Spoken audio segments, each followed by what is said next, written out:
Okay, we're on page 21, continuing to solve different equations. All right, and now we're going to move on to solving equations with rational exponents.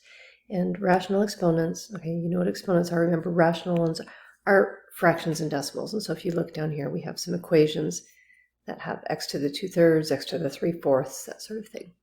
Okay. So what we're going to do to solve these, okay, you're going to isolate, your radical exponent term. Always good to do that first.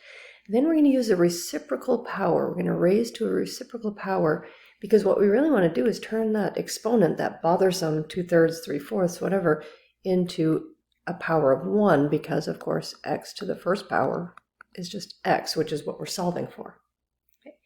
And then we're going to solve and we're going to add absolute value bars if necessary. Okay, and so let's just review. Remember, we kind of introduced absolute value bars before and then said, okay, we're not going to worry about it too much. In this case, you do actually need them because whether the number is positive or negative actually kind of makes a difference here. Okay, so remember what we kind of learned before, that when we're dealing with these radicals and powers and things, if it's a positive even integer, okay, even being the key term here, that's when you need the absolute value bars. Okay. If it's so you need absolute value bars, or we're going to need a plus or minus. Okay, that's another way to write the absolute value bars. If we have an odd integer, no need. Okay, so let's just kind of review here. All right, so we're going to be doing things like b to the n to the 1 over n power. Okay, which is going to, if you think about it, that's just going to be b to the n over n, which is b to the first power, or just b. Right?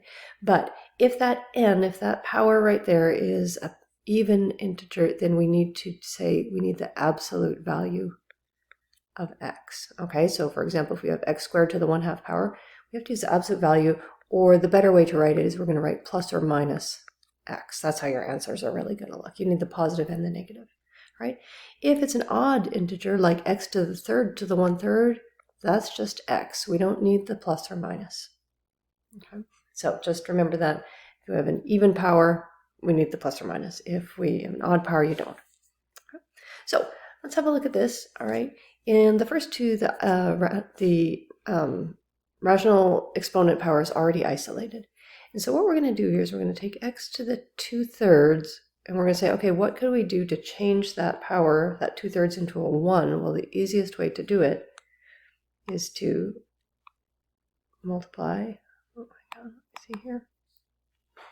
Sorry, so the easiest way to turn this 2/3 into a 1 is to raise it to the 3/2 power. Okay, we take the reciprocal of that because 2/3 times 3/2 is going to be 1.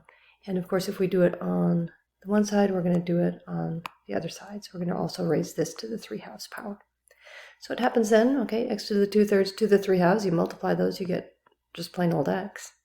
Right, and then we have to evaluate 16 to the 2/3, which we've already kind of learned how to do in the last lesson. The easiest way, I think, is to change it to radical notation. Okay, so denominator goes into the index. There's the radicand, and then we're going to cube this afterwards. All right, so the square root of x is just 4. And then to the 3rd power, x equals 4 times 4 times 4, which is 64. All right, now, when we did this, okay, we had 16 to the 2/3 power. This is an even number here, which means we need both positive and negative. Because if we do either positive or negative in the original equation, it will work. Okay, and let me just show you over.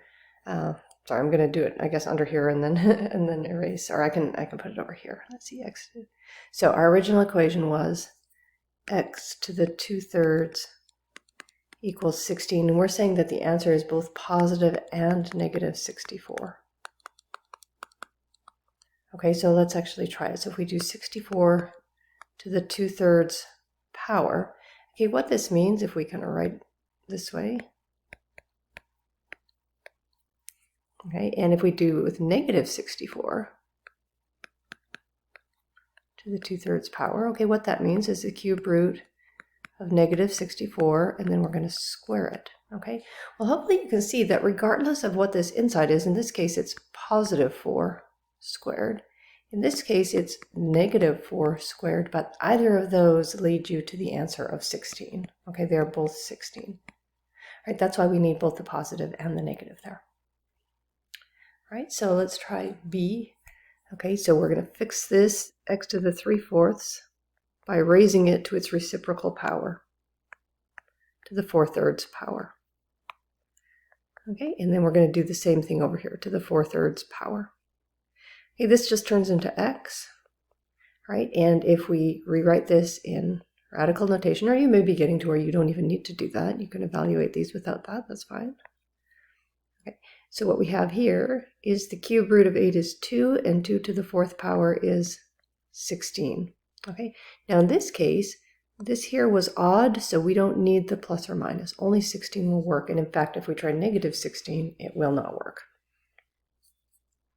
Okay, and I'm going to just slide over here and show you that that's the case. Okay, so our original equation here was x to the 3/4 equals 8.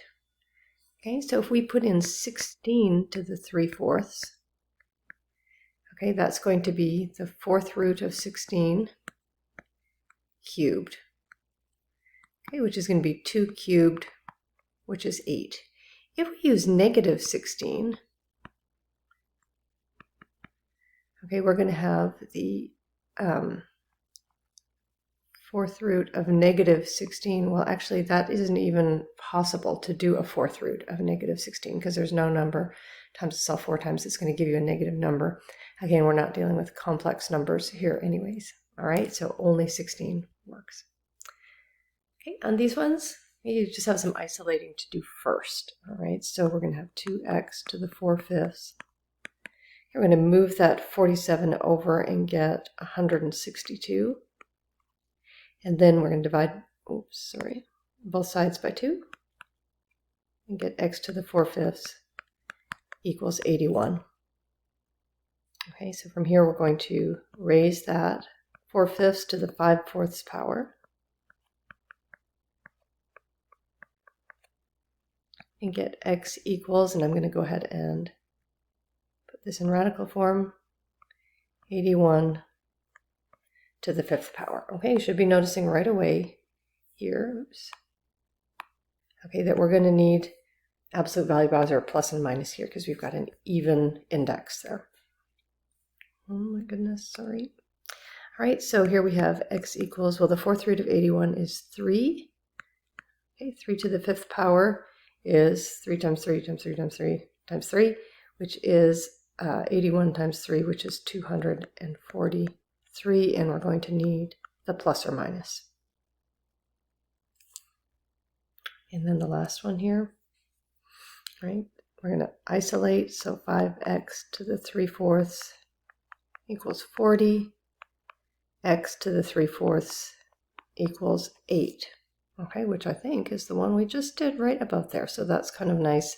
So we already have done the work. We know that x equals 16. We don't need those absolute value bars because in the end we were doing a cube root.